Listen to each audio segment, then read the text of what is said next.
Okay, good evening, everyone. Chris White here, back with you again. For those of you who are joining for the first time, I am one of the owners of Creative Investing Club. Hey, listen, if you've ever thought about getting into cash flowing real estate, 2024 is going to be big for single family home cash flowing real estate. And so today, what we're going to talk about is commitment number 3. We call it our cornerstones of commitment. We have 5 of them in our company. Today, we're going to talk about cornerstone commitment number 3 that we honor with our private lenders. Our private lenders are our partners who bring the capital to the table for us to pick up deeply discounted off-market cash flowing real estate. So we're going to talk about that in this video today. I encourage you to stick around. Before we do that, as you know, I'm always trying to game the interwebs and social media, and there's ways to do that with the algorithm. It's really simple. If you'd be willing to help me out, I'd ask you to do a few things. Like this video, comment on this video if you wouldn't mind, and then share this video. That's going to help push this video to the top of the social media feeds. It's going to help me get my message out, and I would greatly appreciate your help in doing that. The last thing I'll say before we get started is, for those of you who are watching on Instagram, I'll look at you right now. I've got multiple screens going here on my setup. I'm actually going live on LinkedIn. I'm going live on Facebook. I'm going live on YouTube. And I'm going live on Instagram. And I've got my own camera for Instagram. So you might feel like I'm not looking at you because I got multiple cameras here. So just a quick techie note there. So let's go ahead and let's dive in here. Cornerstone commitment number 3. If you joined us the last couple days, or maybe if you didn't join us, I'll give you a quick recap. Cornerstone commitment number 1 was safety. Cornerstone commitment number 2 to our clients was security. And then today I want to talk to you about Cornerstone commitment number 3, which is long-term ownership. Okay, now what do we mean by long-term ownership? This is one of the key differences that creates our unique positioning in the market. And that difference has to do with the type of buyer that we are putting into our properties.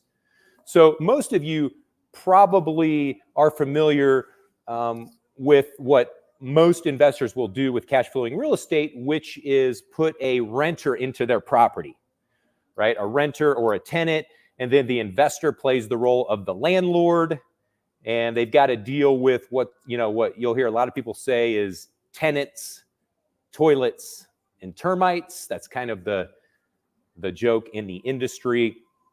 That's the typical model in the investing industry. Now, we've actually changed the game in our model, which actually makes it way more attractive and secure for our private lenders. And the way we've done that is we've chosen to set our business up like a bank.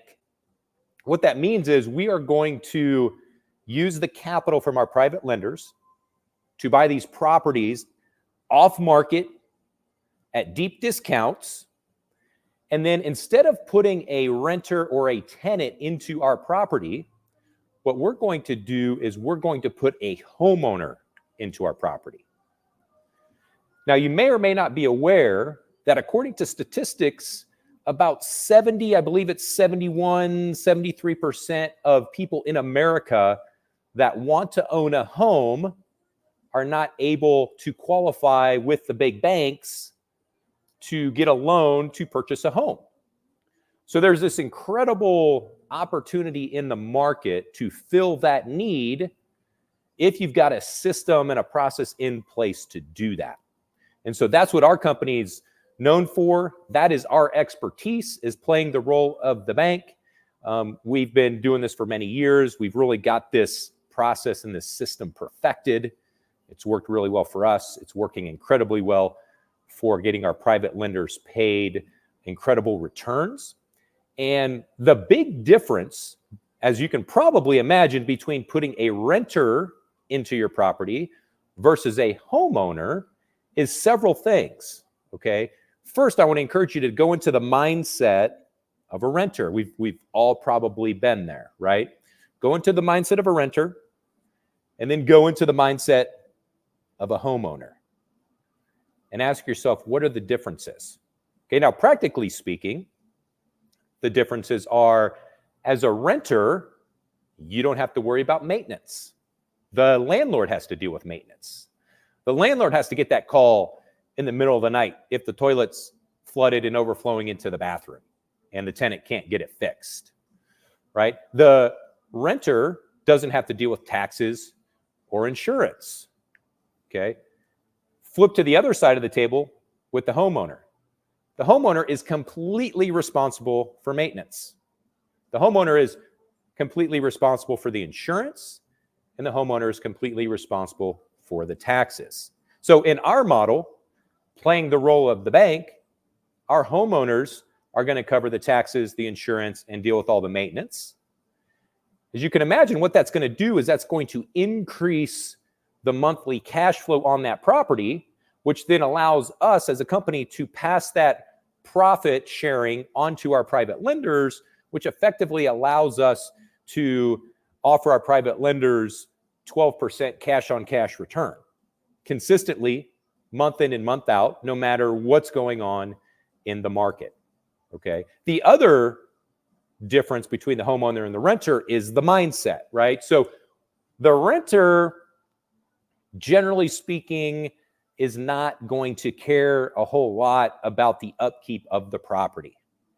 You've probably heard horror stories where renters move out of places and then the investor, the landlord, has to go in there and spend $5,000, $10,000 redoing the carpet and the paint and just fixing all the stuff that broke down because the renter didn't care enough to keep the property up to market standards, right?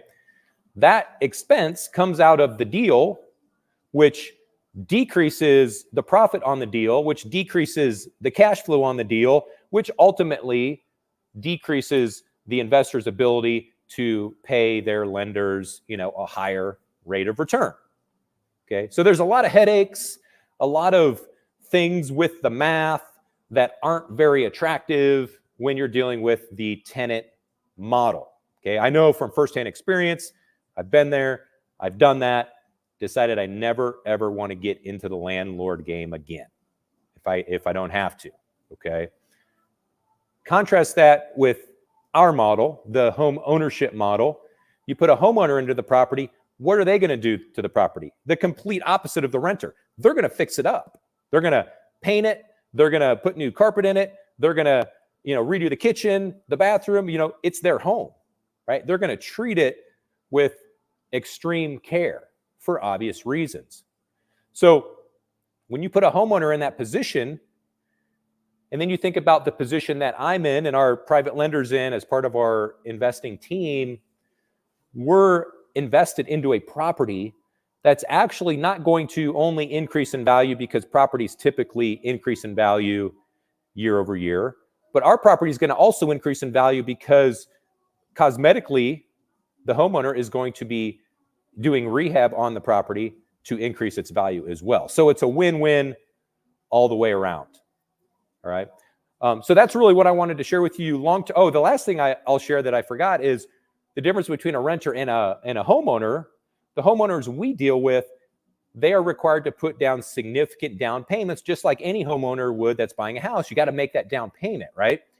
What that does is that creates more security for our private lender because now we've got a homeowner in that property that's put, thousands of dollars into the property already as a down payment, which means if times get tough, that homeowner is going to be less likely to stop making their payment every month. Whereas you hear stories all the time where renters just stop making payments and then they'll game the process. They know that it's going to take, 90 days or so to evict them from the property. So they're going to get 2, 3, 4 months of free rent. And guess who's going to be stuck with that bill? It's going to be the landlord. And if the landlord's got a private lender involved, the private lender is going to probably experience some of the pain of that with the tenant who's not paying. And, it's it's not a great situation to be in my opinion, from experience when you're playing the landlord game.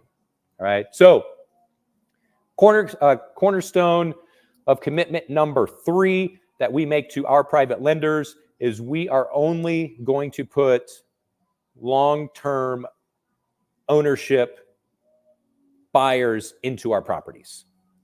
Wow, that was a mouthful. We're only going to put long-term ownership buyers in our properties. That's going to increase the safety on the deal. That's going to increase the security on the deal. That's going to increase the cash flow on the deal, which ultimately means more money into the pockets of our private lenders. All right. So there you go. That's Cornerstone commitment number 3. In one of our future videos, I'll come back to explain Cornerstone commitment number 4. For now, let me just say thanks for your trust. We don't take it for granted. I appreciate the time that you've taken to be here with me tonight. I hope you have a great evening, and I will see you in the next video. Bye for now.